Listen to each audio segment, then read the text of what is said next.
Hello বন্ধুরা, অনিতার হাতের রান্নাঘরে আপনাদের সকলকে স্বাগত। আমি আজকে আপনাদের সঙ্গে একটা বেগুনের রেসিপি শেয়ার করব। আমি আজকে বানাবো আচারি বেগুন। বেগুনটা আমি প্রথমে কেটে ধুয়ে নুন হলুদ মেখে রেখেছি। এইবার বেগুনটাকে আমি আগে ভেজে নেব।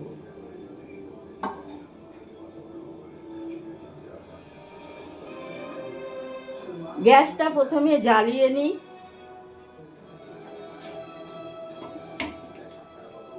এবার কড়াইটা বসিয়ে দিলাম বেগুনটা ভাজার জন্য। কড়াইটা আমি বসিয়ে দিলাম বেগুনটা ভাজার জন্য।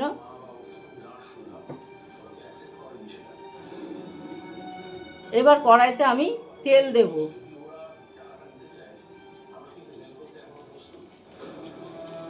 কড়াইতে আমি সরষের তেল দিয়ে দিলাম।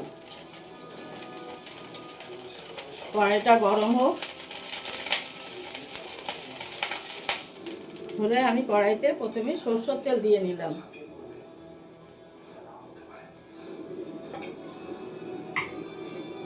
এইবার বেগুনটাকে আমি কড়াইয়ের মধ্যে ছেড়ে দেব ভাজার জন্য।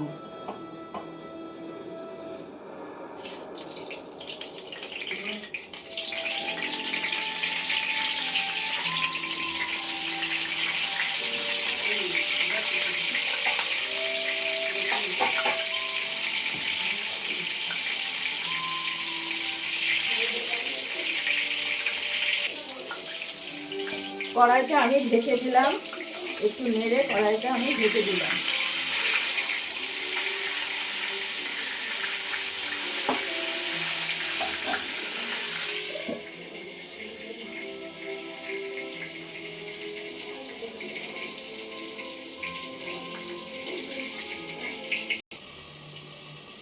দেখি ঢাকনাটা এবার খুলে দেখি।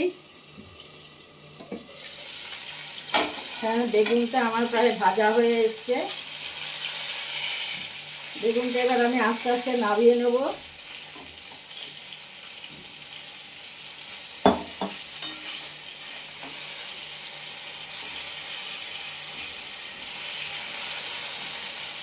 আর একটু ভাজা হবে। বেগুনটা উল্টে দিই।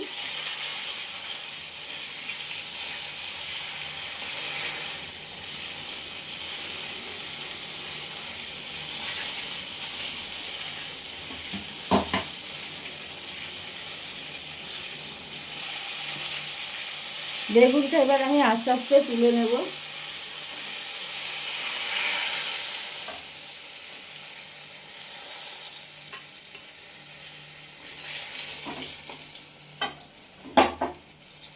বেগুনটা আমার ভাজা হয়ে গেছে। এবার বেগুনটা আমি তুলে নিয়েছি। এবার এই তেলের মধ্যে আমি মশলাটা দিয়ে দেব। এখানে আমার নেওয়া আছে টক দই, হলুদ, জিরে ধনের গুঁড়ো আর একটু লঙ্কার গুঁড়ো। এটা আমি ভালো করে ফেটিয়ে নেব।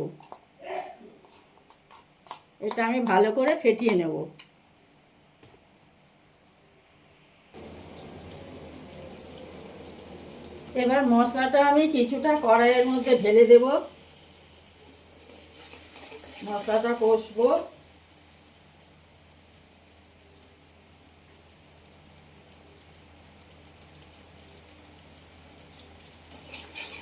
গ্যাসের ফ্লেমটা বাড়িয়ে দিই। এবার মশলাটা কষছি।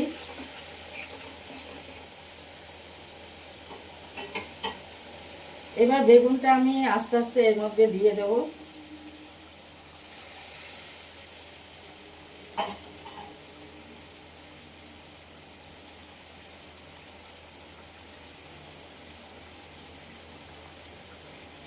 বেগুনটা আস্তে আস্তে আমি এর মধ্যে দিয়ে দিলাম।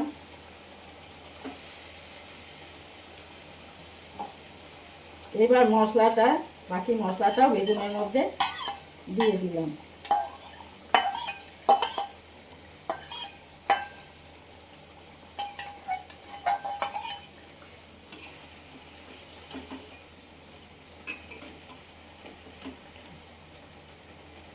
এবার বেগুনটাকে উল্টে পাল্টে নিয়ে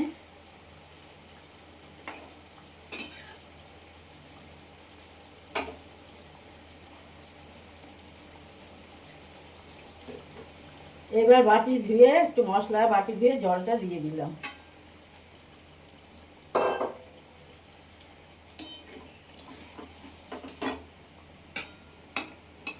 ফ্লেমটা আমি এবার বাড়িয়ে দিই।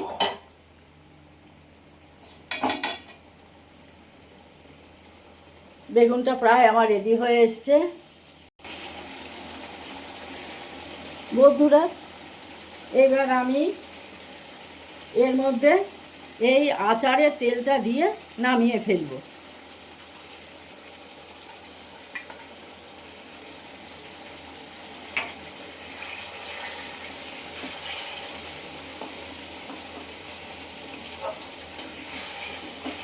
এই আমার তৈরি হয়ে গেল আচারি বেগুন। এবার আমি এটা নামাবো।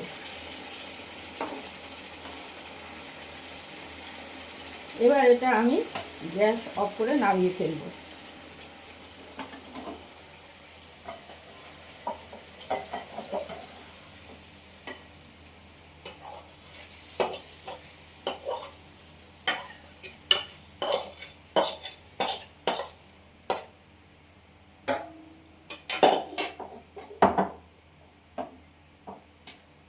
বন্ধুরা, এই আমার তৈরি হয়ে গেল আচারি বেগুন।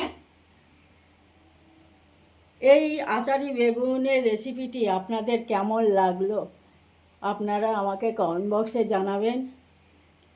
আর আপনারা বাড়িতে এই রেসিপিটা ট্রাই করুন, করে নিজেরা রান্না করে খান। এই আচারি বেগুনটা খেতে অসাধারণ লাগে। এটা ভাতের সঙ্গে, রুটির সঙ্গে, সব কিছুর সঙ্গেই ভালো লাগে। এই রেসিপিটি আপনাদের কেমন লাগলো জানাবেন। আর আমার চ্যানেলকে সাবস্ক্রাইব করে আমাকে অনেক অনেক লাইক এবং শেয়ার করবেন। নমস্কার।